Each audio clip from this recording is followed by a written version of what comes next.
Ate,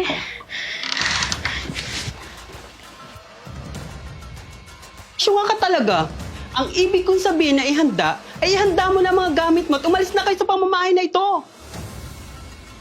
Dahil sa akin ito mapupunta. Gitbitin mo ang asawa mo pag alis mo, ha? ate, anong sayo? Wala akong alam na sayo to binigay ni Papa bago siya nawala. Sa tingin mo ba, papayag ako na mapunta ito sa'yo? Ano, para pabayaan ang nag-iisang ari-arian na iniwan ni Papa sa mundo? Bakit? Kaya mo ba ipaayos sa talagaan ng bahay na ito? Han, parang ang lalim ng iniisip mo. Tumawag na ba ate mo sa'yo? Hindi pa, Han.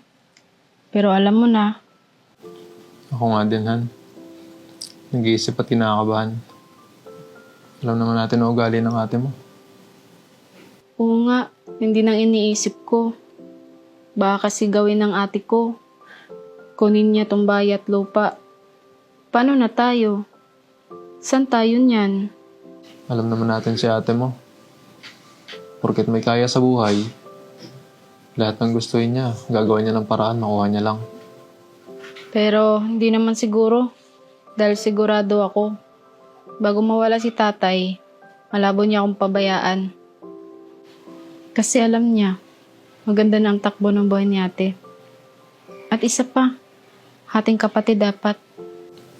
Sana nga ganun. Ganun din ang utak ng ate mo. Kaso ang ate mo, ganid din pagdating sa ari-arian.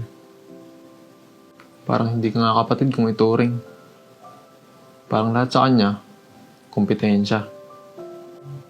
Hindi ba nasabi sa'yo ni Papa mo yun tungkol sa titulo ng bahay? Wala eh. Wala siyang nasabi. Nung may sakit din naman si Papa at mawawala na siya, hindi ko din naman naisip tungkol sa bahay at lupa. Wala akong ibang inisip na tiniling. Kundi sana gumaling si Papa. Oo naman, Han. Kahit ako, hindi ko naman naisip tungkol dito sa bahay ng mga panahong yun. Pero, naalala ko yung ate mo. Nagtanong siya kung may naibigay sa yung titulo habang nag-aagubuhay yung papa ninyo. Kaya nga hindi ko din nagustuhan yung ginawa ni ate. Okay lang, Han. Huwag kang mag-alala. Magtatrabaho ako ng maayos para makaipon at makabili tayo ng sarili nating bahay at lupa. Thank you, Han. I love you.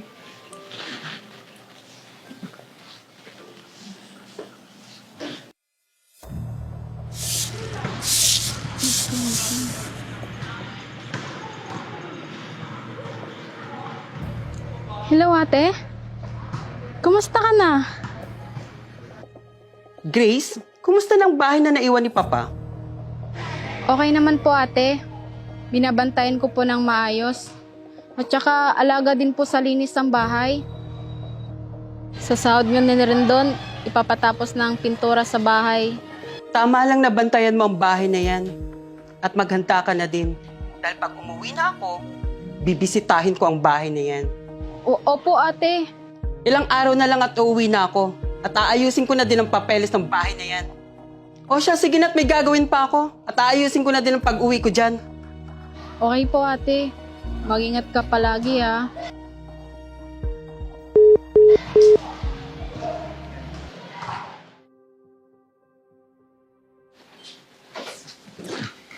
Oh, Han. Malungkot ka na naman. Tumawag na yung ate mong mabait, no? Oo, kinamusta na yung bahayan? Eh, ikaw.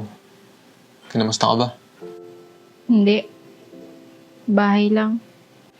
Lintik na yan. Bakit kinamusta? Ikaw hindi. Ito na ang sinasabi ko, Han. Panigurado, pagdating ng ate mo, papalayasin na tayo rito. Di ako papayaghan. Dahil may karapatan din ako sa pamamahay na to. Parehas kaming anak. Nandun na tayo, Han. Kaso anong laban mo sa ate mo? Mapera yung ate mo na yan. Wala tayong magagawa kundi sundin ang gusto niya sa oras na palayasin tayo. Wala pa namang puso yung kapatid mong yan. yung ate mo. Pero huwag kang mag-alalahan. Kasamahan kita kahit anong mangyari. Salamat, Han.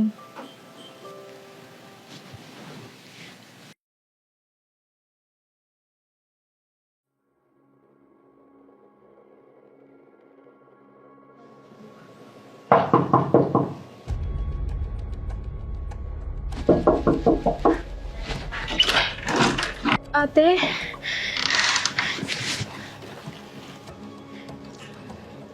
Sa wakas, nakauwi na din ako at nakita ko ng bahay na ito. ate, kumusta ka? Bakit biglaan din naman nata ang uwi mo? Tagal din nating di nagkita. Anong ginagawa mo? Hindi mo ba naintindihan ang sinabi ko sa'yo? Nung tinawagan kita? Alin ate? Anong alin? Di ba sabi ko sa'yo maghanda ka na pag-uwi ko? Maghanda? Ay, sorry ate. Di pa ako nakapagluto ng masarap na ulam. Di ko naman alam na ngayon ang dating mo. Ay, syunga ka talaga.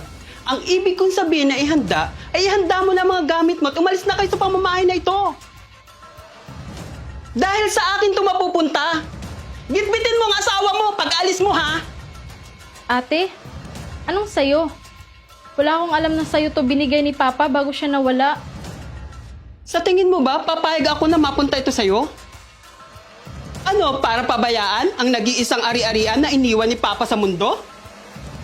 Bakit? Kaya mo ba ipaayos at alagaan ng bahay na ito? Eh wala nga kayong perang mag-asawa? Oo ate, kaya ko. Kaya namin. Anong pinagsasabi mo? Tingnan mo nga yung sarili mo, pati yung asawa mo. Sa tingin mo ba, kaya nang sinasahod ng asawa mo na mapaayos ang bahay na to? Di ako papayag na masisira lang ang bahay na to dahil sa kapabayaan nyo. Sumusobra ka na, ate. Masyado kang mataas. Tumigil ka, usapang pamilya to, huwag kang makisawsaw. Kung hindi ka lang ate ng asawa ko, matagal na akong walang respeto sa'yo. Ate, may karapatan din ako sa pamamahay na to. Dahil anak din ako.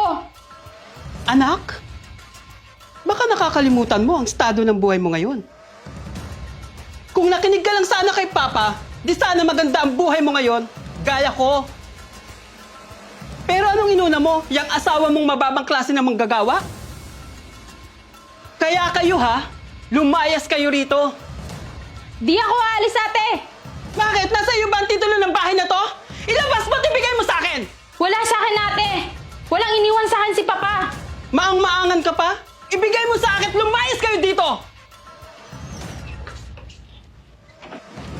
Magandang gabi. Kayo na ba ang mga anak ni Rene? At sino ka naman, Aber? Storbo ka? Ako si Attorney Tan, ang kaibigan ng ama nyo. Sakto at ang dating ko at rinig na rinig ko hanggang kalsada na pinagtatalunan nyo ang bahay at lupa ng naiwan ng inyong yumaong ama. Di bali, ito ang titulong na nakapangalan sa bunsong anak. At ito ang sulat para sa panganay niyang anak.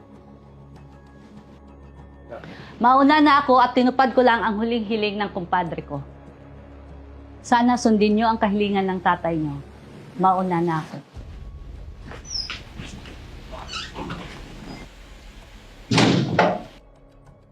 Kamusta, mga anak? Alam ko na hindi madali sa inyo ang pagkawala ko. At napakahirap din naman sa akin na lisanin ang mga prinsesa ko sa mundong ito. Pero dapat ninyong tanggapin kasi may edad na din naman ang papa nyo. Pagpasensyahan nyo na si Papa kung pinili kong huwag sabihin sa inyo ang malubha kong karamdaman. Ayoko lang malungkot ang mga prinsesa ko. Lalo ka na, AJ, dahil nasa malayong bansa ka. Ayokong mag-alala ka, lalo ka na, at malayo ka sa amin ng kapatid mo.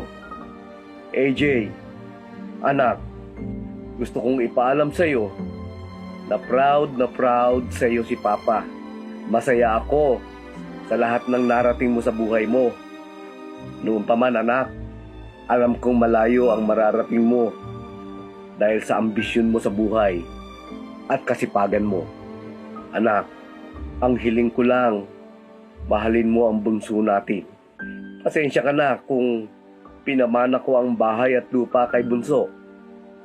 Siya kasi ang higit na nangangailangan at walang matitirahan. Di gaya mo, anak. Madami ka nang naipundar sa buhay. Kaya huwag ka nang magalit sa kapatid mo. Kung nag-asawa man siya agad at nasayang ang mga pangarap mo para sa kanya, ang mahalaga, anak, masaya at nagmamahala ng kapatid mo at ang kanyang asawa. Mahal na mahal ko kayo, mga anak. Magmahalan at magbigayan kayong dalawa. Papa.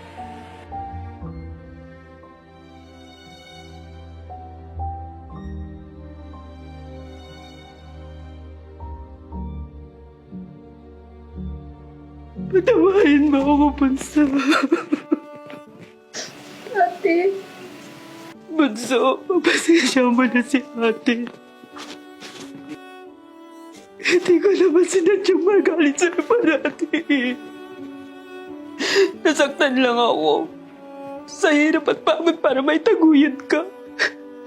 Pinili mo tumigil sa pag-aaral para mag-asawa. Ayoko alisan ka ng matitirahan.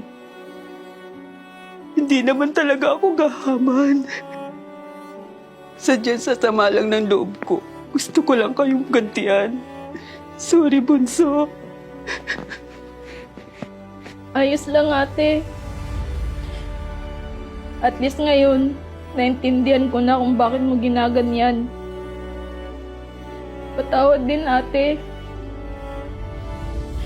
Parehas lang tayong may mga kamalian. Mahal ko ang asawa ko, ate. At walang halong pagsisisi. Hindi man ako namuhay ng sobrang komportable. Pero yung asawa ko laging nakasuporta. At palaging andyan sa aking tabi. Nakaalalay parati. Salamat sa pag-alala at pagmamahal, ate.